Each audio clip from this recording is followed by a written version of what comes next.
Hello my dear friends, welcome to friend classes. Friends, इस class में class 12th relation and function exercise 1.1 का question number 13 देखेंगे friends.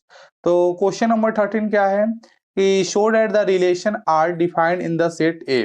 जो आपका relation है वह सेट ए पे डिफाइन है। इसको हम मैथ्स के रूप में कैसे लिखेंगे? तो हम लिखेंगे R such that A tends to A. ठीक है फ्रेंड्स। और the set of in the set A of all polygon, set आपका किसका है तो लिख लेते हैं। ठीक है ना, A is the set of all polygons. ठीक है फ्रेंड्स, आपका सेट किसका है? सेट आपका पॉलीगॉन्स का है। पॉलीगॉन्स क्या होता है जानते हैं? पॉली मिस हो जाएगा आपका मेनी, और गॉन्स मिस साइड। ठीक है ना, इसके बहुत सारे साइड हैं उसे आप क्या कहते हैं? पॉलीगॉन्स कहते हैं। जैसे आपका हेक्सागोन हो गया, पेंटागोन हो गया, हाँ, या क्वाडी क्वाड्रिलेटर्स हो गया, ये सब क्या है? आपके पॉलीगॉन्स हैं। ठीक है, ट्रेंगल हो गया, तो ये आपके क्या है? पॉलीगॉन्स है। तो आपका सेट किसका है? पॉलीगॉन्स का है। ठीक है। और आपकी रिलेशन की कंडीशन क्या दे रखी है? तो रिलेशन की कंडीशन दे रखी है कि R equal to the set of P1 और P2 such that P1 and P2, ठीक है ना, P1 and P2 have same number of sides, have same number of sides. तो फ्रेंड्स, ये हमें रिलेशन की कंडीशन दे रखा है और ये हमें सेट दे रखा है। सेट किसका है? पॉलीगॉन्स का है, जिसमें बहुत सारे साइड्स होते हैं, जैसे कि आपका ट्रायंगल हो गया, पेंटागोन्स हो गया, हेक्सागोन्स हो गया। ठीक है, ये सारे क्या है आपके? इसमें मेनी साइड्स होते हैं। ठीक है फ्रेंड्स, तो हमें इक्विवेलेंस रिलेशन बताना है। फिर ये क्वेश्चन का आपका सेकंड पार्ट है, इसे हम बाद में देखेंगे। पहले हम इसे इक्विवेलेंस रिलेशन बताते हैं। तो इक्विवेलेंस रिलेशन क्या करना है? जो रिफ्लेक्सिव हो, सिमेट्रिक हो, ट्रांजिटिव हो, उसे हम इक्विवेलेंस रिलेशन होता है। तो चलिए सबसे पहले हम रिफ्लेक्सिव बता देते हैं। तो यहाँ पे हम रिफ्लेक्सिव सबसे पहले हम बताएंगे। तो फॉर रिफ्लेक्सिव, तो रिफ्लेक्सिव के बारे में आप क्या जानते हैं कि आपके सेट के सभी एलिमेंट का यदि आपके रिलेशन में डबलेट मिल जाए तो आपका क्या होता है? रिफ्लेक्सिव होता है। तो हम एक आर्बिट्री एलिमेंट ले लेते हैं आपके सेट से। हम आर्बिट्री एलिमेंट ले लेते हैं। यदि किसी आर्बिट्री एलिमेंट के लिए कंडीशन ट्रू होगा तो सेट के सभी एलिमेंट के लिए कंडीशन ट्रू होगा। तो हमने ले लिया ए, और हम क्या कर रहे हैं कि ये हमारे रिलेशन, ये हमारे सेट ए में बिलोंग कर रहा है। ठीक है, तो यदि इसका हमें डबलेट मिल जाए, डबलेट मीन्स क्या होता है? यदि इसका हमें डबलेट ए कामा ए यदि हमें रिलेशन में मिल जाए तो ये क्या हो जाएगा? रिफ्लेक्सिव हो जाएगा। तो ए कामा ए हमें रिलेशन में कब मिलेगा? जब इस कंडीशन को होल्ड करेगा। तो कंडीशन को होल्ड करेगा तो ये क्या हो जाएगा कि A and A have same number of sides. तो आप यहाँ पे क्या लिखेंगे? ए एंड ए, ठीक है ना, have same number of sides. ठीक है फ्रेंड्स, तो आपका ए कामा ए का आर में मिल रहा है, यानी कि इस कंडीशन को होल्ड करेगा तो ये क्या हो जाएगा? A and A have same number of sides. आप क्या कहेंगे कि देयरफॉर इट इज रिफ्लेक्सिव। ठीक है ना, इट इज रिफ्लेक्सिव रिलेशन। ठीक है, अब आप सिमेट्रिक बताएंगे। तो चलिए देख लेते हैं सिमेट्रिक के लिए।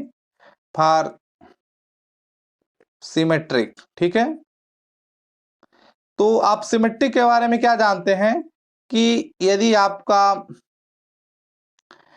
A1, ठीक है ना, ए, ठीक है ना, ए और बी आपका ऑर्डर पेयर आपके रिलेशन में बिलोंग कर रहा है, तो इसका उल्टा बी कामा ए भी आपके रिलेशन में बिलोंग करना चाहिए। तो ए कामा ई बी आपके ऑर्डर पेयर आपके रिलेशन में बिलोंग कर रहा है। कब बिलोंग कर रहा होगा? जब ए इस कंडीशन को होल्ड किया होगा। तो ये क्या हो जाएगा? ए वो हो जाएगा कि ए एंड बी, ठीक है ना, A and B have same number of sides.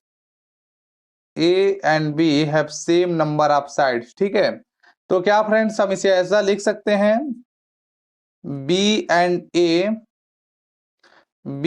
ए, ठीक है, have B and A have same number of sides. लिख सकते हैं कि नहीं लिख सकते हैं? बिल्कुल लिख सकते हैं। ए और बी आपका सेम नंबर है साइड्स का, तो ये या हम ये कहें कि बी एंड ए आपका सेम नंबर ऑफ साइड्स है, कोई तो दिक्कत नहीं है। लेकिन हमें यहाँ पे क्या मिल गया? हमने क्यों लिखा कि बी और ए आपका सेम नंबर साइड्स है? क्योंकि यदि हम बी और ए लिखेंगे तो हमें यहाँ से कौन सा ऑर्डर पेयर मिल जाएगा? यहाँ से हमें ऑर्डर पेयर मिल जाएगा बी कामा ए, और हम यही चाहते हैं। ए बी लेके चले थे, यदि उसका उल्टा बी कामा ए हमें मिल गया और ये हमारे रिलेशन में बिलोंग कर रहा है, तो हम क्या कह देंगे कि देयरफॉर इट इज, ठीक है ना, symmetric. It is symmetric relation, ठीक है, इट इज सिमेट्रिक रिलेशन। अब हमें ट्रांजिटिव बताना है फ्रेंड्स, ठीक है। तो आइए हम देख लेते हैं ट्रांजिटिव के लिए। फॉर ट्रांजिटिव, तो ट्रांजिटिव के बारे में आप क्या जानते हैं बताइए? आप ट्रांजिटिव के बारे में ये जानते हैं कि फ्रेंड्स आपका ए बी, ठीक है ना, ए बी आपका रिलेशन में बिलोंग कर रहा है, ठीक है ना, एंड बी कामा सी क्या कर रहा है? आपके रिलेशन में बिलोंग कर रहा है। ए बी ऑर्डर पेयर आपके रिलेशन में बिलोंग कर रहा है और बी सी आपका रिलेशन में बिलोंग कर रहा है। तो आप सेम वाले को हाइड कर दीजिए, बी और बी को हाइड कर दीजिए, आपका ए कामा सी भी आपके रिलेशन में बिलोंग करना चाहिए। तो ठीक है फ्रेंड्स, तो आपका ए बी आपके रिलेशन में बिलोंग कर रहा है और बी सी आपके रिलेशन में बिलोंग कर रहा है। तो किसी भी ऑर्डर पेयर्स को आपको रिलेशन में बैठने की जगह कब दी जा रही है? जब वो इस कंडीशन को होल्ड कर रहा है। तो जब ये ऑर्डर पेयर्स इस कंडीशन को होल्ड करेगा तो ये क्या हो जाएगा कि ए एंड बी, ठीक है ना, have same number of side, ठीक है ना, ए एंड बी है क्या है? आपका सेम नंबर ऑफ साइड्स है। उसी तरीके से बी और सी भी आपके रिलेशन में बिलोंग कर रहा है, तो हम क्या कहेंगे कि बी एंड सी, ठीक है ना, have same number of sides, have same number of sides. तो हमें क्या चाहिए? हमें ए सी चाहिए ना। तो ए बी आपके यदि सेम नंबर ऑफ साइड्स है फ्रेंड्स, और बी सी आपका सेम नंबर ऑफ साइड्स है, तो हमको क्लियरली दिख रहा है कि आपका ए सी भी आपका सेम नंबर साइड होगा। तो हम क्या कहेंगे कि ए एंड सी, ठीक है ना, have same number of sides, ठीक है। आप इसको पूरा लिखेंगे ये स्पेलिंग, ठीक है। तो हमने क्या कहा कि ए एंड सी है सेम नंबर ऑफ साइड्स, क्योंकि हमको यहाँ पे क्लियरली दिख रहा है कि ये भी आपका सेम नंबर ऑफ साइड है, B C same number side है। तो डेफिनेटली आपका ए कामा सी भी आपका सेम नंबर ऑफ साइड्स तो होगा ही। तो हमने ए कामा सी यदि सेम नंबर साइड्स है, तो हमें यहाँ पे कौन सा ऑर्डर पेयर्स मिल जाएगा? हमें यहाँ पे ऑर्डर पेयर्स मिल जाएगा ए कामा सी, और हम ए कामा सी जो हमारे रिलेशन में बिलोंग कर रहा है, और हम चाहते भी यही थे कि ये भी हमारे रिलेशन में बिलोंग कर रहा है, बी सी रिलेशन में बिलोंग कर रहा है। तो सेम एलिमेंट को हाइड कर दीजिए, ए कामा सी हमें रिलेशन में मिल जाए। देखिए ए कामा सी हमारे रिलेशन में मिल गया। कहेंगे कि देयरफॉर इट इज ट्रांजिटिव, ठीक है ना, इट इज ट्रांजिटिव रिलेशन। हमने क्या कहेंगे कि therefore it is transitive relation. इस तरीके से आप लास्ट में लिख देंगे कि our relation is reflexive, symmetric और transitive, so therefore it is equivalence relation, आप लिख दीजिएगा, ठीक है फ्रेंड्स। अब हम क्वेश्चन के सेकंड पार्ट को देख लेते हैं। तो क्वेश्चन का सेकंड पार्ट क्या कह रहा है? कह रहा है कि what is the set of all element, set के सभी एलिमेंट क्या है? तो आप जान रहे हैं कि सेट के सभी एलिमेंट पॉलीगॉन्स हैं। पॉलीगॉन्स क्या होता है? इसके मेनी साइड्स होते हैं, जैसे कि आपके ट्रेंगल्स हो गया, पेंटागॉन्स हो गया, हेक्सागॉन्स हो गया, ये सब क्या है? आपके बहुत सारे साइड हैं इसके, इसलिए क्या है? पॉलीगॉन्स है। तो what is the set of all element, set के सभी element in a related to the right angle triangle, ठीक है, जो क्या है? रिलेटेड है राइट एंगल ट्रेंगल में। और जिस ट्रेंगल का साइड क्या दे रखा है? 3 4 5 दे रखा है। तो समझिए क्या रहा है? कह रहा है कि सेट का वह एलिमेंट जो आपके राइट एंगल ट्रायंगल से रिलेटेड है, ठीक है ना। सेट का वह एलिमेंट जो आपके राइट एंगल ट्रायंगल से रिलेटेड है, ठीक है। सेट का वह एलिमेंट जो राइट एंगल ट्रायंगल से रिलेटेड है, उसी एलिमेंट को अपने सेट से लेना है, ठीक है ना। आप इस बात को एक बार मैं आपको और समझा दे रहा हूं। इसका कहा यह रहा है कि आपको अपने सेट से वह एलिमेंट लेना है जो राइट एंगल ट्रायंगल से रिलेटेड है, ठीक है ना। राइट एंगल ट्रायंगल से रिलेटेड है, यहाँ पे वह एलिमेंट आएगा जो क्या है, राइट एंगल ट्रायंगल से रिलेटेड है, ठीक है, और रिलेशन में बिलोंग कर रहा है, ठीक है फ्रेंड्स। एक बार हम और आपको बता देते हैं। एक कह रहा है कि आपको अपने, ठीक है ना, कि आपको अपने सेट से वह एलिमेंट लेना है जो राइट एंगल ट्रायंगल से रिलेटेड है। तो यहाँ पर वह एलिमेंट आएगा जो राइट एंगल ट्रायंगल से रिलेटेड होगा, ठीक है। अच्छा, अब दूसरी बात ये जान रहे हैं कि कोई भी ऑर्डर पेयर रिलेशन में कब बैठ रहा है, जब वह इस रिलेशन की कंडीशन को गो थ्रू कर रहा है।